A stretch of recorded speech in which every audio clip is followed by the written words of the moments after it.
நம்ம விஜய் சித்து அண்ணா vlogல சொன்ன சில்லி ஆம்லெட் ரெசிபி தான் ட்ரை பண்ணியிருக்கேன். டேஸ்ட் சூப்பராக இருந்துச்சு. எப்படின்னு சொல்கிறேன், வீடியோ சேவ் பண்ணிக்கோங்க. அண்ட் இந்த மாதிரி டிஃப்ரெண்ட்டான ரெசிபி பார்க்க நம்ம பேஜை மறக்காமல் சப்ஸ்கிரைப் அண்ட் ஃபாலோ பண்ணிக்கோங்க.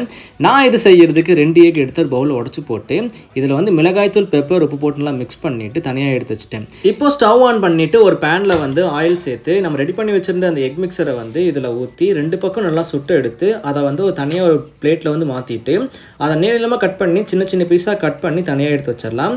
இப்போ ஒரு பவுலில் வந்து மைதா, கார்ன்ஃப்ளவர், மிளகாய்த்தூள், பெப்பர், உப்பு, தண்ணி இதெல்லாம் போட்டு மிக்ஸ் பண்ணி ஒரு பேட்டர் ரெடி பண்ணி வச்சுட்டு நம்ம கட் பண்ணி வச்சிருந்த எக்கை வந்து இதில் ஒரு டிப் பண்ணி ஆயிலில் வந்து ஃப்ரை பண்ணி எடுத்து தனியாக வச்சிடலாம். இப்போ ஒரு பேனில் ஆயில் சேர்த்து அதில் பொடியாக கட் பண்ணி வச்சிருந்த இஞ்சி, பூண்டு, பச்சை மிளகா போட்டு ஃப்ரை பண்ணிவிட்டு கூடவே பாக்ஸாக கட் பண்ணி வச்சிருந்த வெங்காயம், கேப்சிகம், தக்காளி போட்டு ஃப்ரை பண்ணி இப்போ இது கூட soya sauce, tomato sauce, schezwan sauce போட்டு மிக்ஸ் பண்ணிவிட்டு லெமன் ஜூஸ், அப்புறம் கார்ன்ஃப்ளவர், உப்பு இதெல்லாம் போட்டு மிக்ஸ் பண்ணி கூடவே நம்ம ஃப்ரை பண்ணி வச்சிருந்த அந்த எக்கை போட்டு ஃப்ரை பண்ணி எடுத்திங்க அப்படின்னா ஒரு டேஸ்டியான சில்லி ஆம்லெட் ரெடி. கண்டிப்பாக ட்ரை பண்ணி பாருங்கள்.